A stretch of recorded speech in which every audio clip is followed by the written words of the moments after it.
Once upon a time, in a far, far away kingdom, there was a beautiful couple. Their names were Siddhartha and Govinda. They were together since childhood and did everything together. They played chess together, they fished together, they cooked together, they swam together, they did everything together.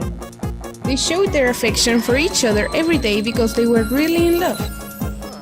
It seemed like it would be a very easy happy ever after for these two, until something happened.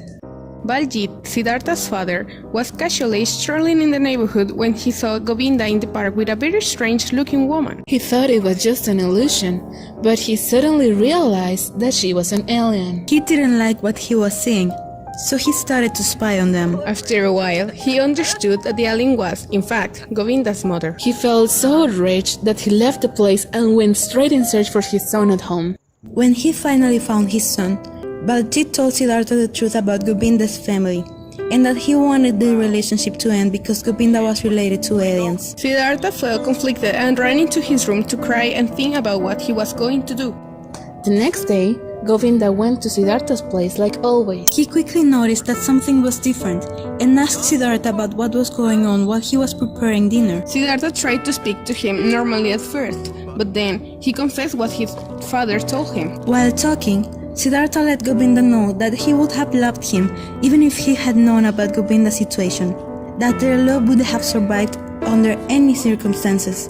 But Govinda reminded him that his father was a human supremacist and hated his race. They had a terrible fight and ended their relationship right on the spot. Govinda was so angry that he couldn't concentrate on preparing the food, and they both forgot that the stove was still on. The house was quickly engulfed in a fire, and they barely managed to escape the flames. Govinda felt terrible and ran away, leaving his now ex-boyfriend alone. Siddhartha lost his house and all the things he and his father possessed. After a few weeks, Govinda looked for Siddhartha in the most decadent part of the city. When he found him, he profusely apologized to him and his father and offered them to stay at his home. The father and son reluctantly accepted because they were having a really bad time in the hoods. Also, Siddhartha was really concerned about his father's health.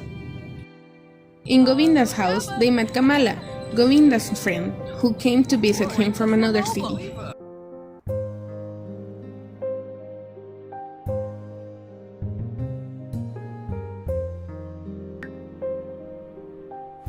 Time passed, and Siddhartha started to bond more with Kamala because being with Govinda was awkward. Govinda felt extremely jealous and sad because he thought that Siddhartha had fallen in love with Kamala.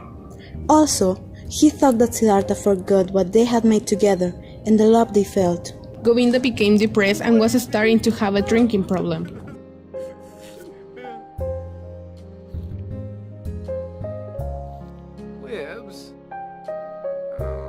He couldn't deal with the feeling of losing Siddhartha, so he decided to talk with him.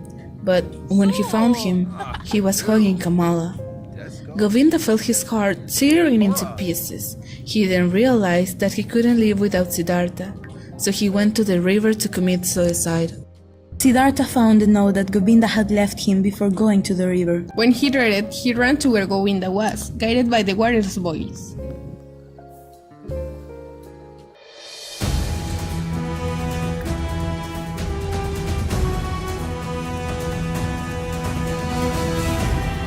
He arrived just in time and stopped Govinda. Siddhartha confessed his feelings and told him that he still loved him. They embraced each other and talked for many hours. The rest is history.